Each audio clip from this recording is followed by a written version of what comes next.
That sock smells like corn chips. Right, well, it's a used sock, Yeah, you know. come on, nasty. That helps keep the bird contained, you know. Okay. All right. You ready? As you can see, I take an old sock, cut the toe out of it, and I put it around the bird to contain his wings, hopefully. And they will, if they catch their feet in it, they can come right out of it. But usually it helps pretty good to do this. And I'll hold the bird either on a table or in my lap. And all I want to do is trim the edge of these feathers. The standard's very specific that trimming is allowed, but it shouldn't be obvious. And so what I do is I start on this side and I push the crest back a little bit, and then I just start incrementally, just tiny little snips of the very ends of the feathers, just like that. Keep going around. This one's already been trimmed a little bit. It's not mine, but just the very tip. I don't cut the feather itself, just the very end of it, because what I'm trying to do is prevent these top feathers from pushing the crest back. I'm not going to have the time to do it with this video, but after I make the first pass, I put the bird back in the show coop and I let it settle and I let it fluff out, and then I see the ragged edges and I know I've got to go back and do it again.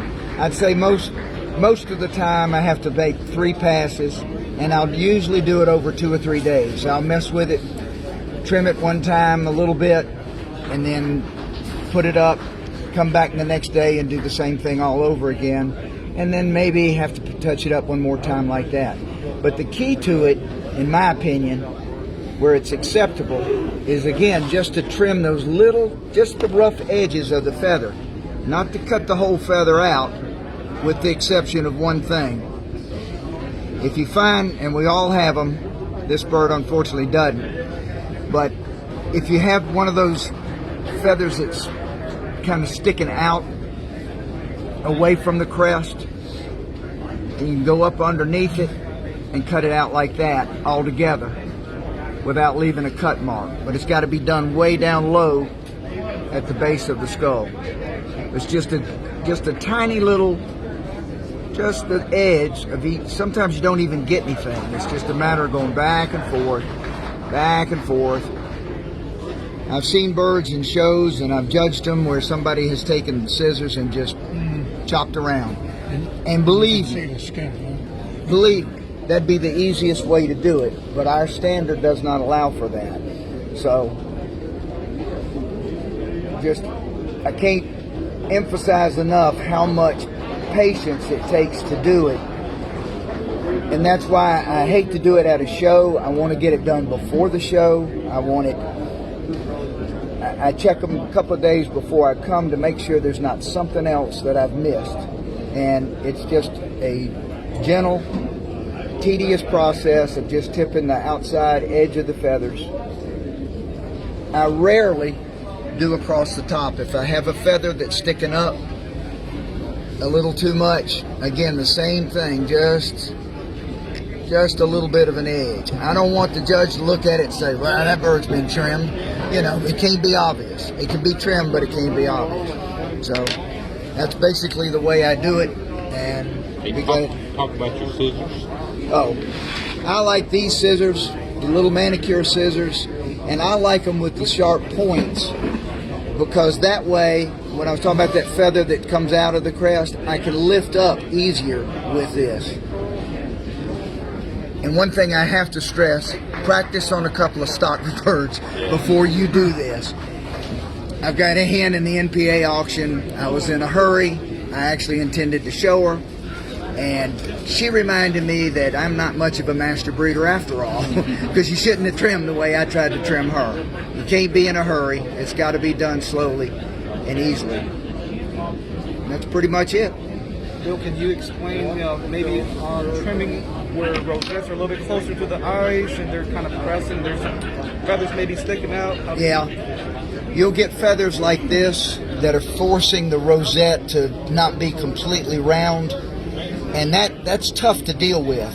You have to just sit there and stare at it, and you'll find, if you do it long enough, you can find the feathers in front of the rosette that are actually pushing, and then those have to be plucked. I've never had any luck snipping those and having it work.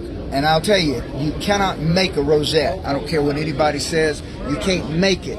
You can help it a little bit by removing a feather that's in front of it, but you can't make it. They either have them or they don't. So, that's the way I do it. I'm sure there are other methods, but it's worked for me. Mike, do you have any other suggestions as a I master would breeder? say be careful, and when in doubt, leave it Stop, alone. yeah. Because, and that's why you got to be patient.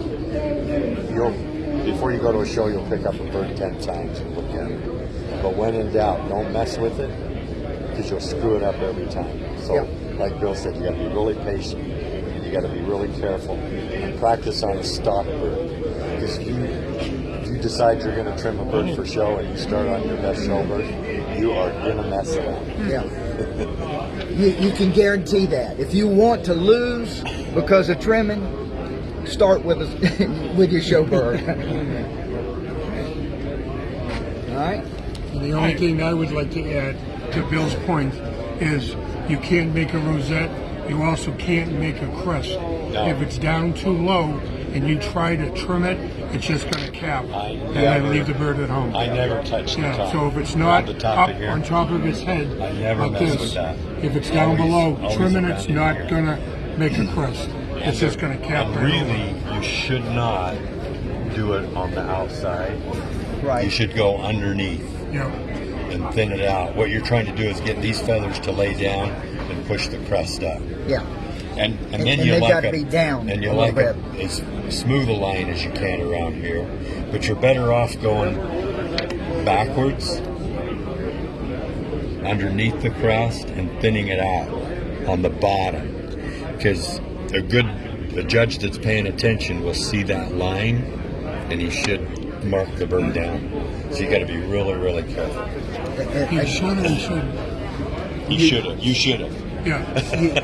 There was very few birds. There was. The key to it is to do it so subtly that it looks natural. Yes. And that's why you have to do it 3-4 times over a period of a week or 2 weeks, is to do it just real subtle, and just like Mike said, you don't ever want to go too far. It's a whole lot easier to leave it a little bit rough, because judges are realistic. They know, these birds aren't perfect.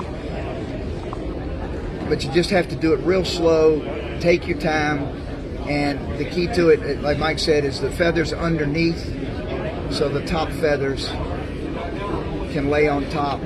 And what I like to do when I pick up the bird, this is a good example, it's not my bird, I like when I've gotten through trimming that the back of the head kind of dead ends into the crest.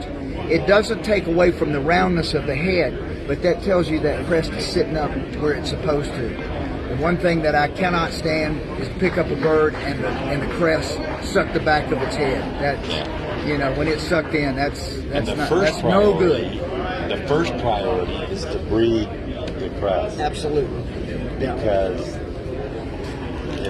there's nothing prettier than a bird that's been bred with the right crest that you never have to touch. It's better even than trimming. I'm going to say one final thing, and then I'm going to shut up. The crest on an old German owl should be thick. It should be sufficient. It should have plenty of feather. It should never be loose. And the standard says not too big, not too small. And you do not want a crest that comes up and wraps around the head and starts to crowd the face. That's not good. And also, I've seen a fad where rosettes, people are putting a lot of emphasis on rosettes. The rosette specifically says the rosette should be small. And you don't want a big flowered rosette, because that takes away from the whole balance of the bird. So I appreciate it. That's my thoughts. What time start the auction? Thank you. Thank you.